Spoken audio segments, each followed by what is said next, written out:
I'm so bad at this school. Hi, I'm Luke Rule, and today we'll be explaining the school-to-prison pipeline. The school-to-prison pipeline is a current system in which oftentimes people with little resources in public schools end up committing minor crimes. Yeah. These minor crimes, they're starting small, not even crimes. Sometimes, because of my poor academics, I lash out in ways that I shouldn't. I say, I disobey my teachers. Sometimes I steal from the lunch line. Sometimes I bully other kids because they might not necessarily be as cool as me. The bullying starts with little things like this. Oh, hey nerd, let me dig your homework so I can copy it down myself. What? No, give it up!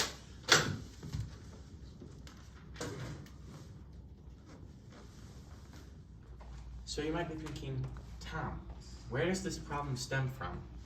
Well, like everything, it comes back to the money. So, lots of these teachers might not get paid enough to either necessarily care for their kids, or the way the school district is working, they don't have enough money to pay for enough teachers. One teacher with 30 kids, not enough. Mr. Schaeperkoetter has a cool group of 23, making it very easy for him to work with. Beyond this, some of these schools also don't have money for things like maybe a mental health professional or something that can help lots of these kids get through tough times, because oftentimes if you don't have the resources outside of school, kids look towards school in order to help improve them. And as they start to turn away from these into a life of breaking the rules, that only escalates. So getting those support services there early really can make a big difference for them later on.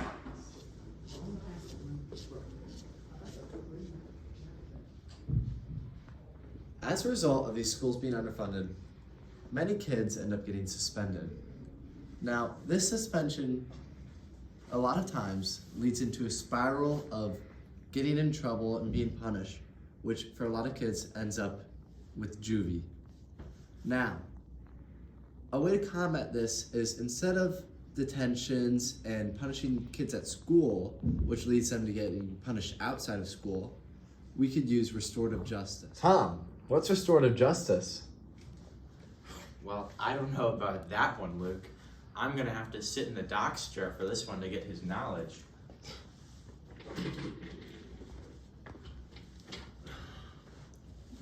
So, restorative justice is when these teachers practice different forms of not punishment like we usually have. So, rather than suspension and detention that say, oh, the kid was wrong, doing things that more show the kid the error of their ways, like showing how a kid they punched was affected, or how the other kid, like how they have a tough family life too. So you can really educate these people and not make them repeat offenders and break that cycle early on in education. I'm so done with school. Tom, What, teacher? you're gonna go to juvie for the week. If you keep this up, they're gonna really whip you into shape there. No, I guess. Okay, teacher. Back from juvie, everyone.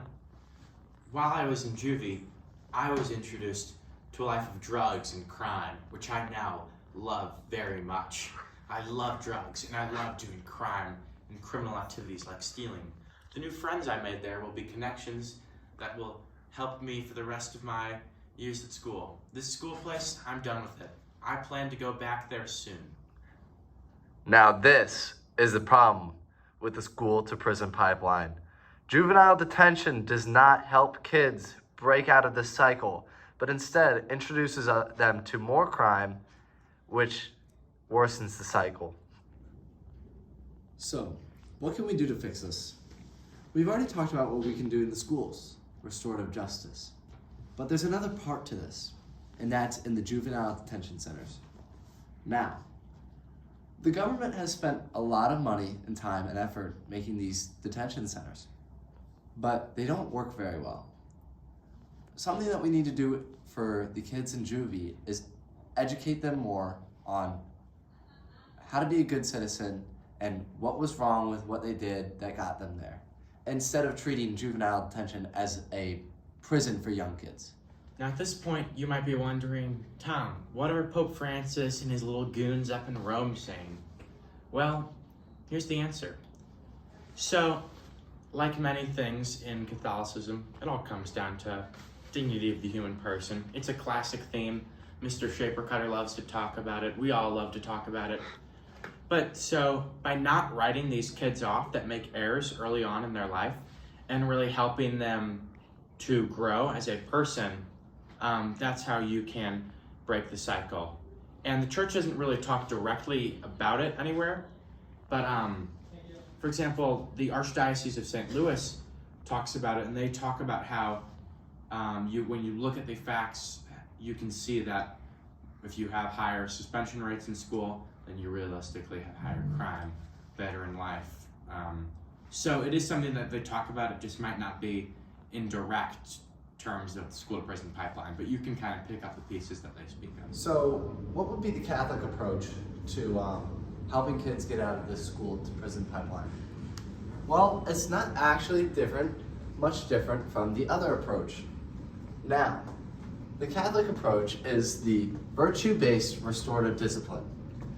And instead of punishing kids with something like suspension or detention, they instead intend to have students examine their actions based on the virtues. With the virtues in mind, these kids can see what they did was wrong and examine it with an eye relating to God. One solution that other people might give to the many suspensions that lead to the school to prison pipeline would just be to let it be. After all, from the looks of this graph, from the years 2013 to 2017, children of all races are experiencing less out-of-school suspensions.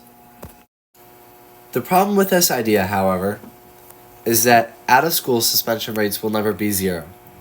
And if the suspension rates are never zero, the amount of kids, specifically African American kids, stuck in the pipeline of suspensions to prison will never be zero.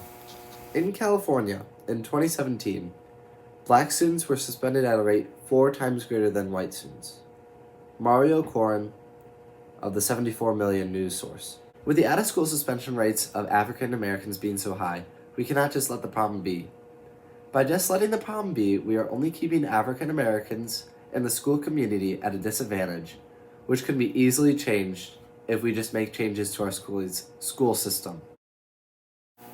A common thing that people argue is that there does not need to be a change to this problem because these kids deserve their punishment.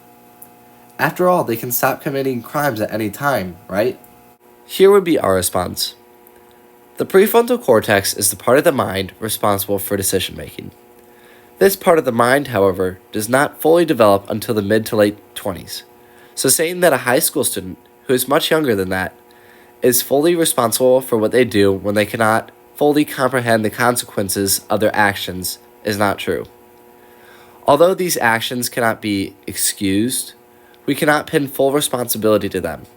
So we should not immediately resort to harsh punishment, as in suspensions or jail time.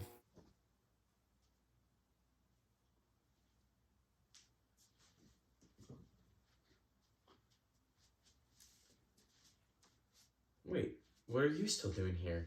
We just learned all about the school to prison pipeline. There's nothing more for you guys left to learn.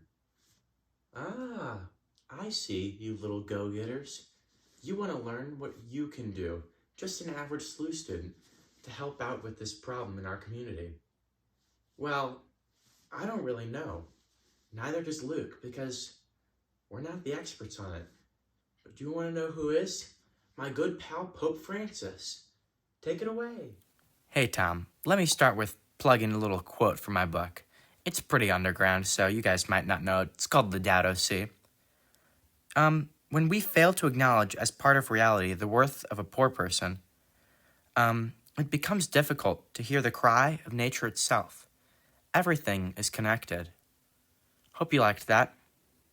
Now, you're probably thinking, Francis, that was a great quote, but what exactly can I do? So that quote talked about really appreciating all the people. So if you do your best to, if you see someone going down a dark path, kind of help them out and get them the services they need, or even avoiding judgments of people you see on the news and not assuming that they're a bad person, but assuming that they can get better. Changing your mindset to one of helpfulness, even at a small level, is the best thing that you can do. Now, before I go, listen to a little song about your amazing theology teacher, Mr. Schaeperkoetter. Yes, we talk about him at the Vatican.